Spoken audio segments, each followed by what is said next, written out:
Hey Shannon, this is Jessica from Peterson SEO, and today I spoke with Amanda, who thought you would be interested in this video and would be able to help us get it in the right hands. Um, Today we're going to go over a few tips that you guys can start applying right away.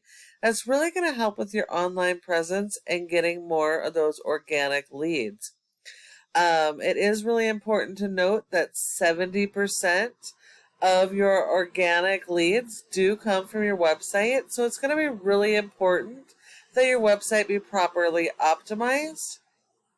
Now, as you can see, we are on your website, and I must apologize for the background noise. It's over 105 degrees right now, and my AC is kicking in, so I do apologize for that.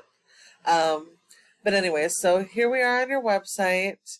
I noticed that you have separate pages for your services, which is great. Oh my goodness, I should have turned off my notifications. Um, separate pages for each of your services. It is difficult to get to your service pages, though. You don't have a whole lot of time to capture the attention of those coming to your website. So you want to make it as easy as possible for them to get where they want to go. But you do have separate pages for your services. You have separate pages for your locations, but you're kind of missing the boat on the location pages. Each of these location pages should be like mini home pages, and it should be filled with information about each of your services, with keywords based around this Moses Lake. So, or each of these service areas. So each location that you have should have their own page, but also you guys serve a massive area of Washington. So any city in that area you service that has search volume for your services should have its own page. That is how you're going to get found in each of those communities and get those organic leads. Now, your website is not ranked based on appearance. It's all based on content, and content is the key. You need a ton of content. You need more content than your top competitors in every service area. And your content needs to be built around your local buyer intent keywords. Those are going to be the keywords people are actively searching for your services in every single location and service area. It is really, really important that you dial in. Oh my goodness, it's frustrating. That you dial in your content and keyword strategies so that you can be indexed for those keywords and be found for those services. Google has little robots that will go and index all of these individual pages looking for your services and your keywords so that you can be found for each of those areas. Google is going to index you for those keywords and put you in front of your customers when they're searching. So it is really, really, really important that you have all those pages, that your pages are optimized with the right content and keywords so you can be found. Now, one of your competitors that services some of the same service areas is Washington Water Damage, and as you can see, they have a ton of pages that are super easy to get to. They have separate service area pages, and every single one of their pages has their own unique content and keywords, and so they're actually able to rank for those keywords and be found in each of their service areas. So it is really, really important that you do the same. They have a lot of content throughout their website and homepage. You need a minimum of 150 words for every keyword you're going to try and target. And you need more than your competition. So in order to beat these guys or any of your other top competitors, you're going to need a lot more content, and you're going to need to dial that content in around those relative buyer intent keywords in each of those service areas. And then you have to have back that by SEO in order to be found. So looking at your metrics here, you clearly are doing SEO, which is great. You have a domain rating of a 31, which is pretty good, and that's 100% because you're referring domains of backlinks. Now, your score could actually be quite a bit higher because Google only gives you credit for one backlink per referring domain. So having 24,000 backlinks is overkill when you only have 471 domains. A referring domain is just any website that links to your website, whereas the backlink is the link coming from that website with the intention to drive traffic. And so you're not getting much traffic from those either. Your referring domains should be do follows because they actually share the power, strengthen your website, and help you to boost in ranking.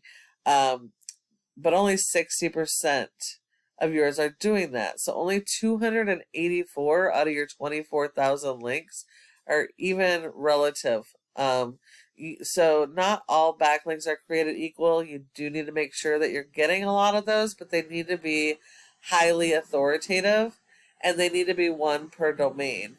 And so you need more of those than your competitors. And then it's going to be really important that you're tying those to your keywords so that you're ranking for those keywords. You have been indexed for over 500 keywords, but you're only getting about 260 people on average to your website a month. So you're missing out on thousands of potential traffic for your massive service area. If we look at your competitor, they only have a rating of a 10 with 1,200 backlinks, but they have a ton more pages. So they have indexed for over 900 keywords, and they're getting over 768 people to their website a month. So that just shows you not all backlinks are created equal and how much power that they actually have to bringing people to your website. So you guys are missing out on a ton of potential traffic by not being optimized. Looking at your, excuse me one second. Looking at your keywords real quick. You have three keywords on the home page, and only one of them is local buyer intent. So everything else is on back pages, and back pages you're never going to be found. So it is really important that you're going to dial in those keywords and make sure that you're doing buyer intent keywords and backing that up with your SEO. Your blogging is only going to help if it's done correctly and it's linking to your keywords. Other than that, you're going to get a bunch of false people to your website. Okay, and then let's see. Looking at your referring domains. If we look at your referring domains, you can see how much junk you got here. You got over 2,800 just coming from this one website alone. So only one counts, and it's such a low rating, so it's not helping you at all to have 2,800 with a 1. This is all spam, all of it. So you really need to disavow the junk and keep the good stuff. And then the last thing is this Google Maps section or Google My Business. For Moses Lake, you are in the top 3, which is awesome. You're in the top of organics, which is awesome for this search term. However, that's not the case with all your service areas. So in order to be in the top 3, there's several factors, and you need to be in the top 3 because 30% of people come straight to the maps and don't go anywhere else. So if you're not here, you're sending all those competitors to your competition. But there are several factors in getting in the top 3, but the most important are citations, which are going to be the name of your business, address, phone number, and website, and listing those in a bunch of places like Facebook, Instagram, Yellow Pages, Dex, Yelp, etc. And you need a lot more of those than your top competitors in every service area. And when you follow all of the tips I provided you today, your website can be number 1 across Google for all of your relative keywords and service areas. Excuse me, I should have said you can be number 1 across Google for each service and service area using those local buyer intent keywords we were just talking about. I hope you have found this video to be really helpful and that you can start applying these tips right away and start capturing those leads that should be yours. If you have any questions, please feel free to reach out at the number on the screen, and definitely let me know what you thought of this video. Thank you so much for watching, and I look forward to hearing from you soon.